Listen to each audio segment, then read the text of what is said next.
Welcome, Cowboys Nation, into Game Day Live halftime show, and it has been a disaster of a first half for the Dallas Cowboys. I have here in my notes penalties, mistakes, penalties, mistakes.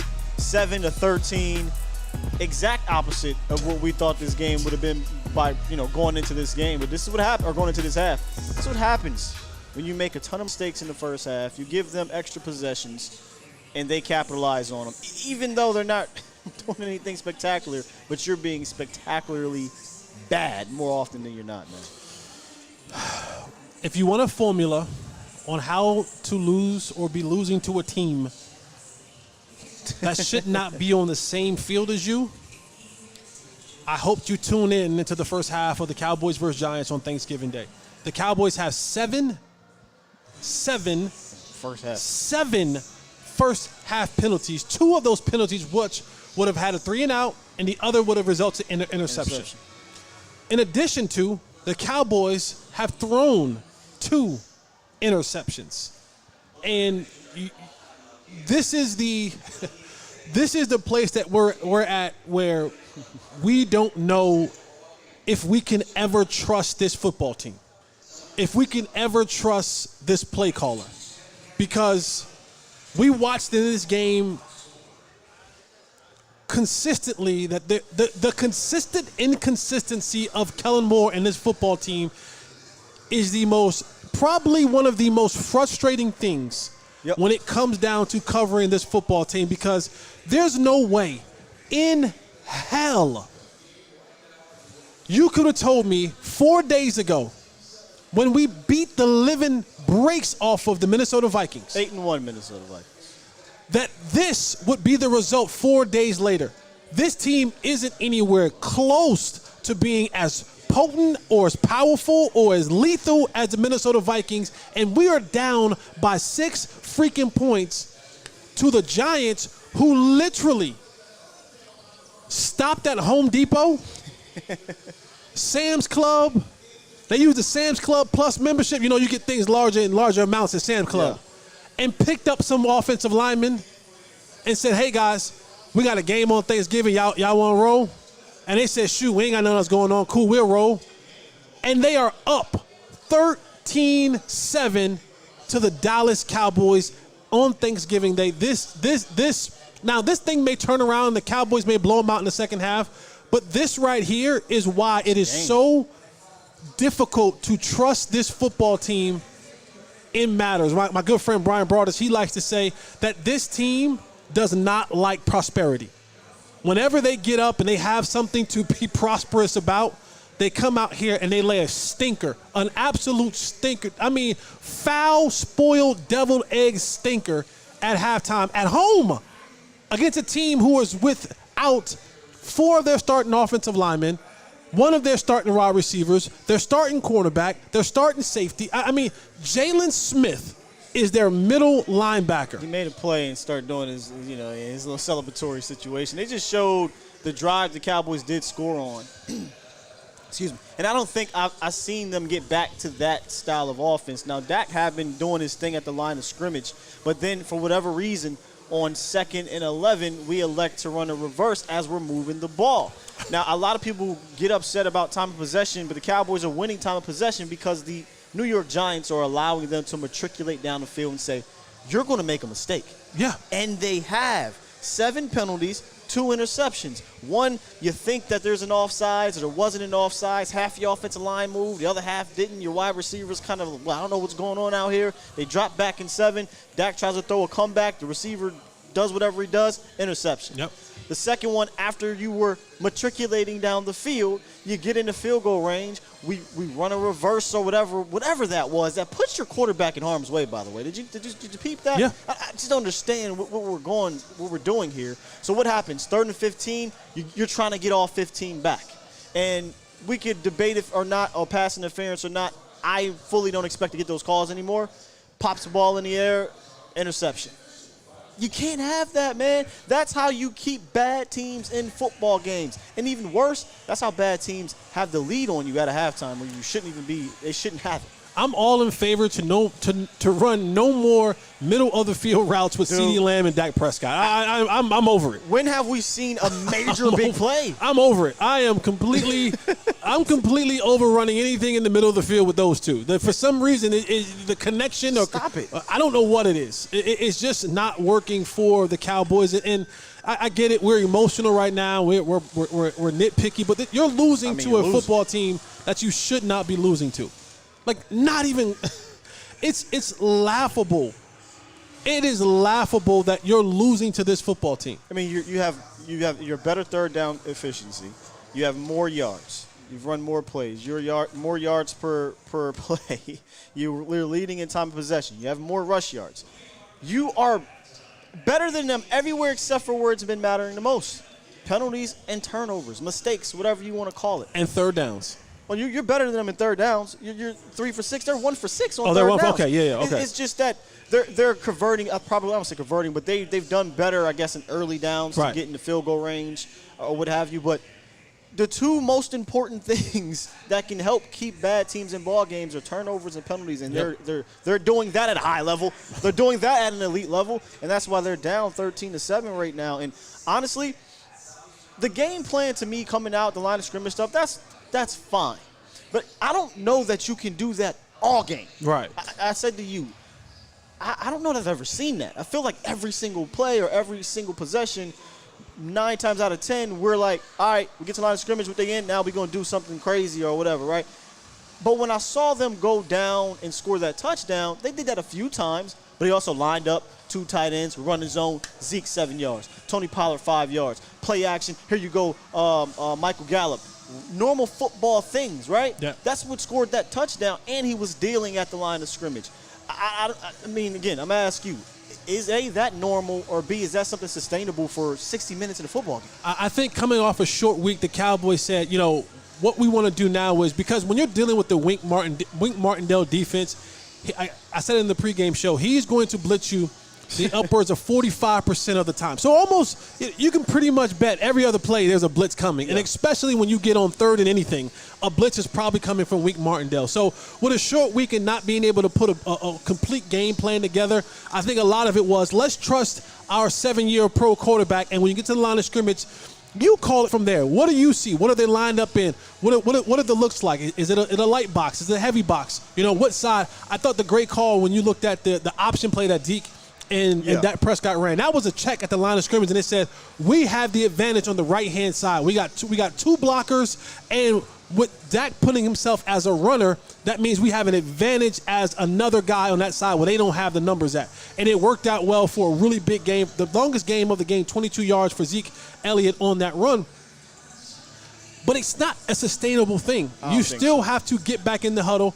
And I guess even in the huddle, because they came out of a timeout. I was just about to say, now that I'm thinking this through, they banged the timeout. Yep. You were able to go call a play, and the play you came out with was a reverse to Tony Pollard. Yeah. I just don't understand. I just don't understand that, man. I was just about to say, well, maybe they should just let him deal at the line. And the funny part about it is, we talked about setting up plays, and I think he thought setting up the play was lining Tony Pollard out there 2 times in a row as a receiver, and thought they wouldn't think, oh, no reverse is coming, a pass is coming. But anytime you get out of, just for those that don't know, anytime a defense looks out there and they see a Tony Pollard lined up at receiver, the first thing they're going to say is, watch deep, watch reverse. Literally what they scream out. Watch reverse, watch deep, because we see number 20 in an unfamiliar situation, especially when you try to do it 2 or 3 times in a row. They're looking for, everybody's ears go up when you see Tony Pollard line up outside like that, or line up in the wide receiver position at any point in time.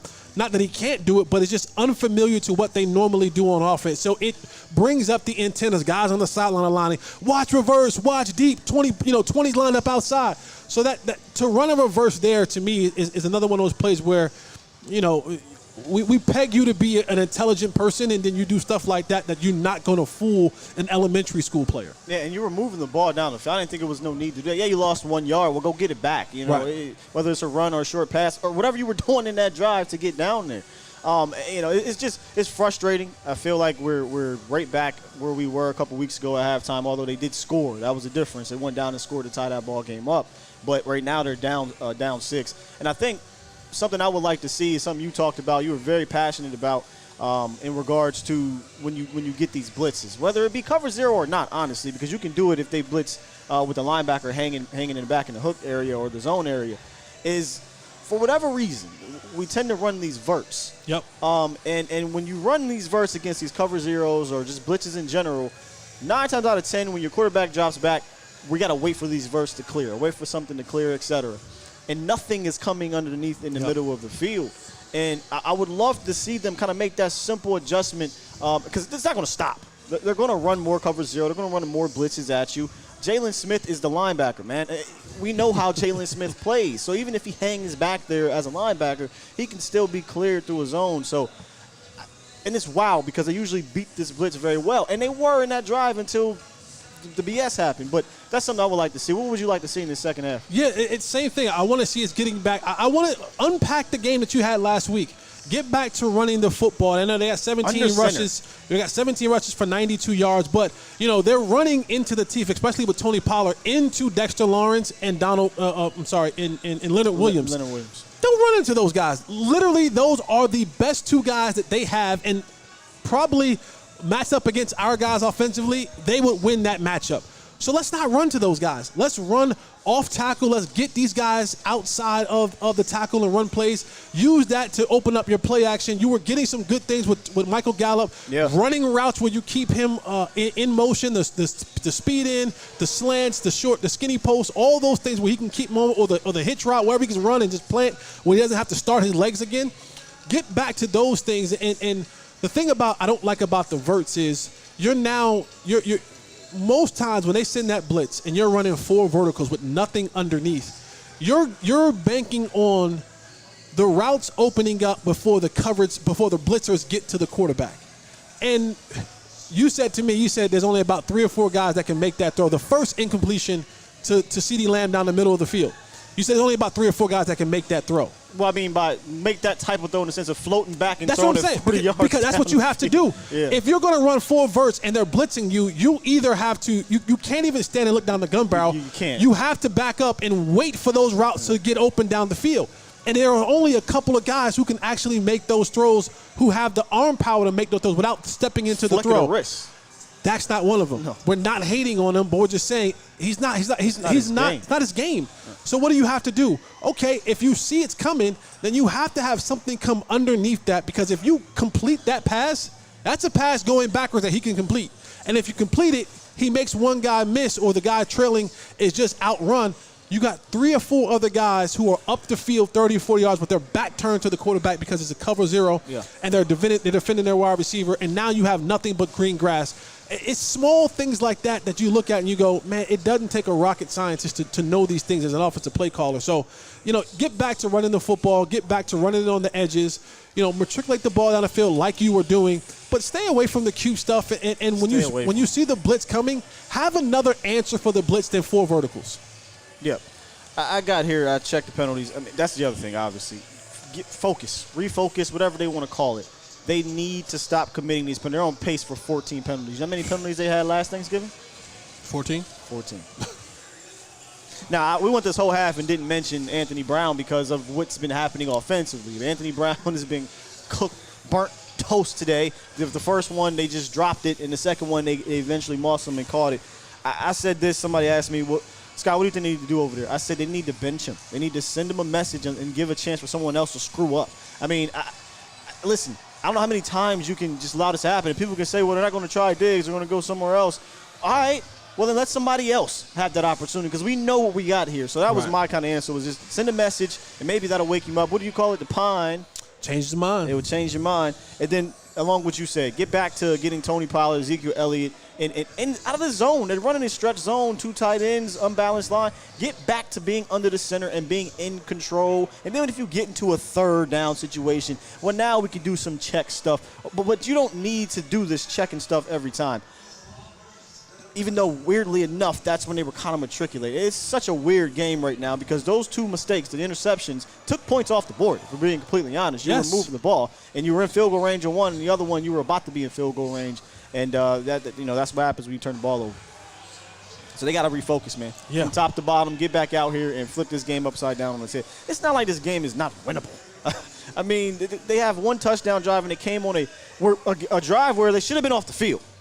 You had a holding by Carlos Watkins, and then they gave up the big play on third down to Anthony Brown. So refocus and finish. Yeah, this game is still well within reach, but you just made it hard on yourself. You made this more difficult on yourself because you've given a football team now a little bit of confidence to think that, you know what, hey guys, we can actually win this football game. Oh yeah. And you've now made it to the point where you can't mess up anymore.